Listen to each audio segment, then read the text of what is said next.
Hello, welcome back, Rockvalley. Here we go. Another video, picking up again where I left off. I just hit that milestone, 5,000, trying to get up to 7,000.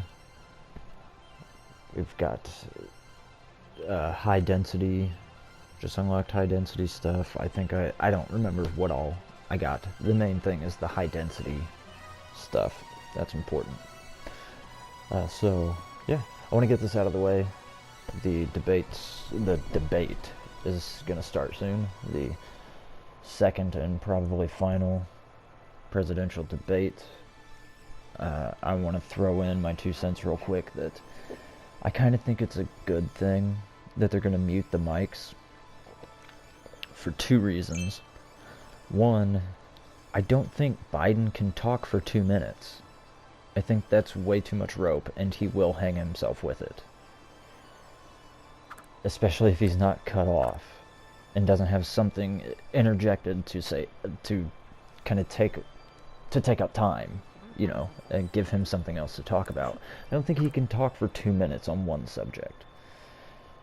I mean, of course, he's going to pivot. They always pivot away from the question in politicians, you know. But I think that'll be good. And then the other thing, it'll just be fun to see how Trump reacts.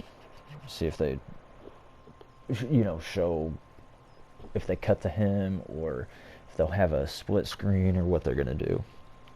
So that'll be fun. So I'm going to knock this out. I'm going to do a little reading here.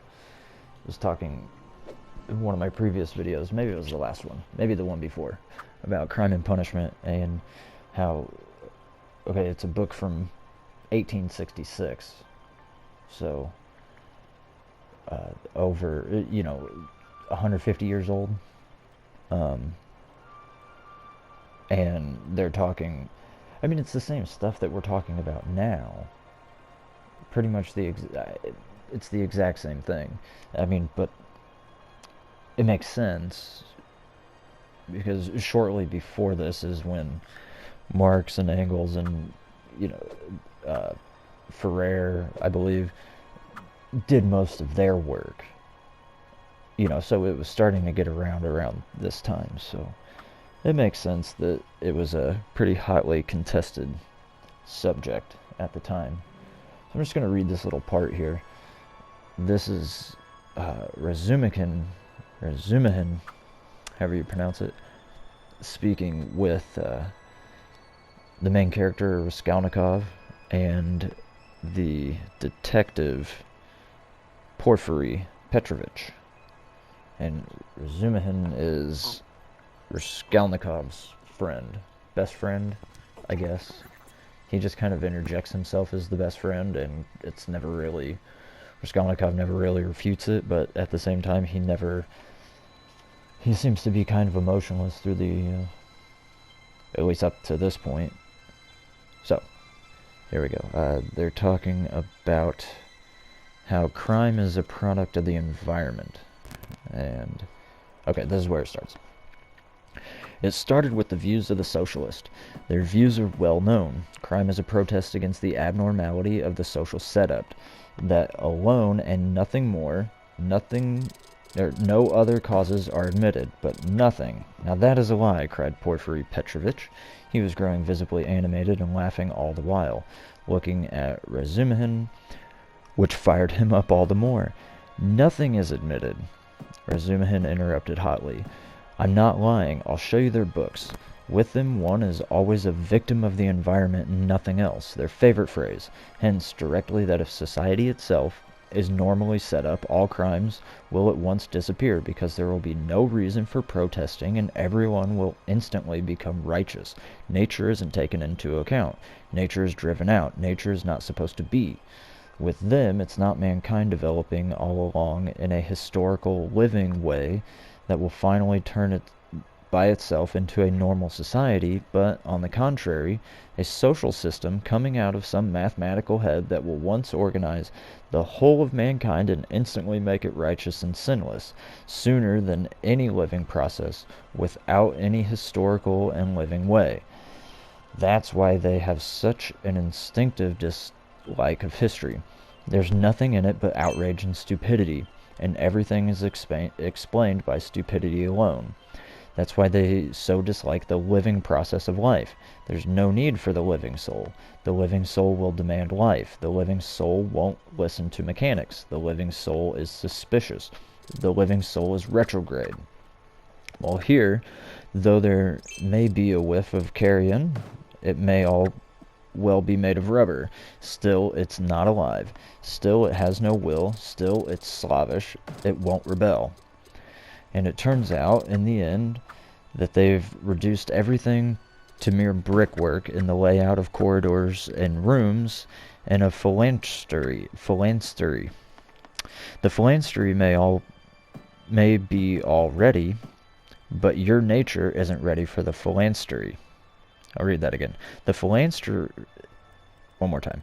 The phalanstery may be all ready, but your nature isn't ready for the phalanstery. It wants life. It hasn't completed the life process yet. It's too soon for the cemetery. You can't overleap nature with logic alone. Logic will presuppose 3 cases when there are a million of them.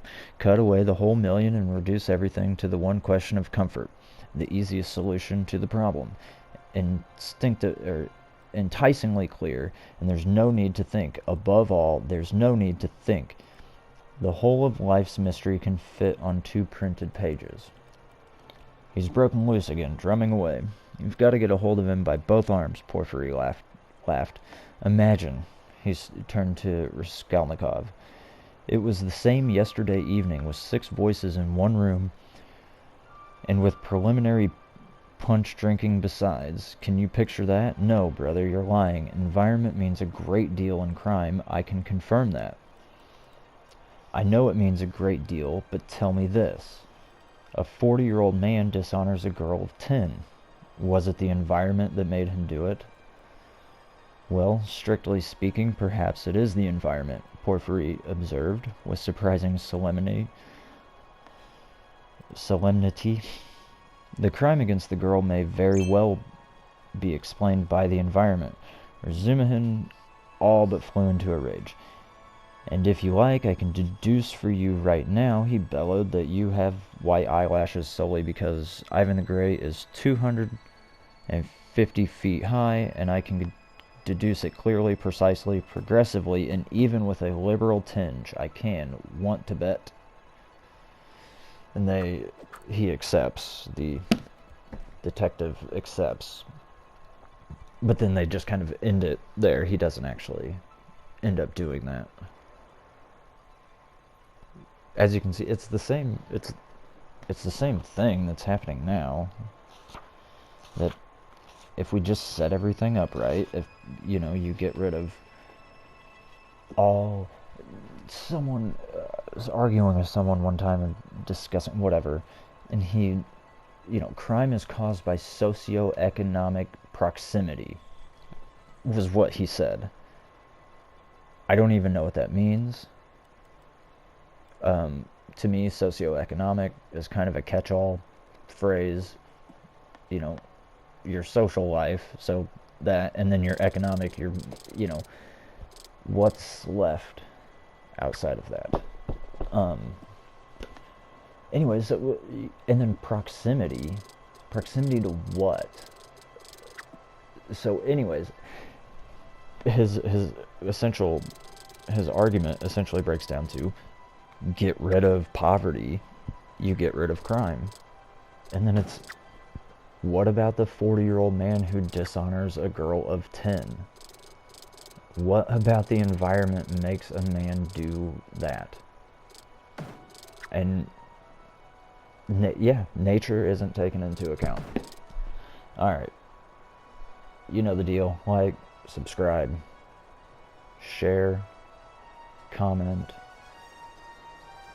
Yes, I believe those are all the things. I hope you enjoy the debate tonight. If you watch, maybe I'll share some thoughts on that later. And we will catch you the next time.